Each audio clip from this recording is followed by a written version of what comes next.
Hello Federators and welcome to GameFed, where no gamer is left behind. I'm Fudgett and today we're going to be counting down GameFed's top 10 mobile games. Yes, I know it's an iPad, but you know, it plays the same games and it is technically a mobile device and... oh, whatever, let's just do number 10. For number 10, we have Surgeon Simulator, a game where you play as a surgeon performing various different operations, including heart, teeth, and even brain surgery. You can play in various different surgical environments, including in an operating theatre, in an ambulance, in a moving gurney, or even, if you're up for the challenge, in space. It's a very fun game if you like having a look at the different tools and techniques that surgeons might use, or even if you like to see how much damage you can do with a circular saw and a surgical laser.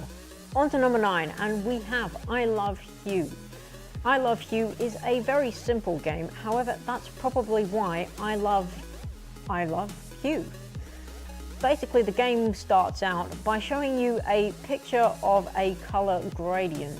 When you play the game, all of those colors are scrambled across the board except for a few fixed squares of color. You then have to work out from those fixed squares where the rest of the squares are supposed to fit to be able to make a nice, lovely color gradient. So it's not a complex game, however it does challenge your perspective of color in terms of context. Okay, number 8, Trigger Fist. Ever wish that you could play a good shooter like Call of Duty or Counter-Strike on your mobile? Well, Trigger Fist is probably about as close as you're going to get. Trigger Fist features various classic game modes such as Team Deathmatch, Free for All, and King of the Hill. I tell you what. The controls are a little difficult to get used to, but you can spend all the time that you want pawning bots until you think you're ready for the online matches. Number 7. Yep, you knew it was coming. For number 7, it's Pokmon GO. Some love it, some hate it, but despite how you might feel about it, it really caught the attention of a lot of aspiring Pokemon trainers. It really was a dream walking around, catching the Pokemon, fighting in gym battles, but of course the game doesn't make it into the higher rankings due to its numerous bugs, its lack of trainer battles, and also its just general ability to make you lose interest in the game. Number 6, Pocket Tanks.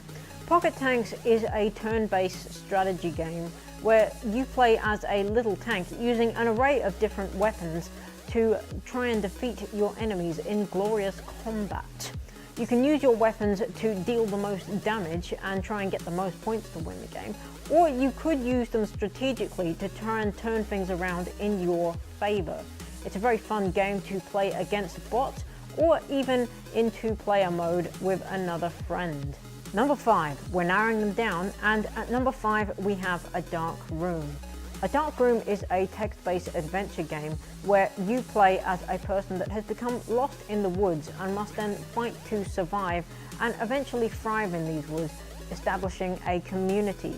However, there are dangerous things lurking in the woods which could attack you or your community at any time. So you have to be on your guard while exploring and at the same time balancing your community's resources. On to number 4, and we have Happy Wheels. Happy Wheels is a gory old platformer which you might have played before online. You can spend a lot of time on Happy Wheels trying to complete all the different courses with all the different vehicles, while trying not to get ripped up into a million pieces by the traps along the way. Happy Wheels also has a course creator for those who love to build cunning contraptions and perilous pathways. Into the top 3 now, and at number 3 we have Minecraft Pocket Edition. Yes, that classic 3D block builder where you build, survive, and hopefully find some shiny diamonds. This might just be the game for you if you enjoy building monumental structures, fighting large monster hordes, or if you like mining. And if you don't like mining, then don't play the game because it's Minecraft. You don't play Minecraft if you're not going to play. Number 2, and we have Minnie Daisy. Ever played Daisy? Well, now you can play it as a third-person top-down on your mobile. The game starts out with you washed up on shore and you're forced to go and find food and water in the nearby towns. Along the way, you might pick up some clothes and weapons, which you're going to need to fight off the zombie apocalypse and anyone else who might get in your way. The game unfortunately hasn't implemented multiplayer yet, however it is fun enough just to play, exploring and seeing how many zombies you can kill. And finally, number 1, drumroll please. Terraria, yes, the grand gem of the lot. Terraria slides straight into first place. It is without a doubt the best mobile game that I have ever played. Its simple two-dimensional style fits in perfectly with the way that mobile platforms work, while it is still stunningly beautiful to walk across and explore the randomly generated worlds. Terraria hosts a plethora of monsters, bosses, events, accessories, armor, and many, many weapons. It has kept me entertained for days, and even when starting fresh, I still found myself engrossed and wildly entertained by the game.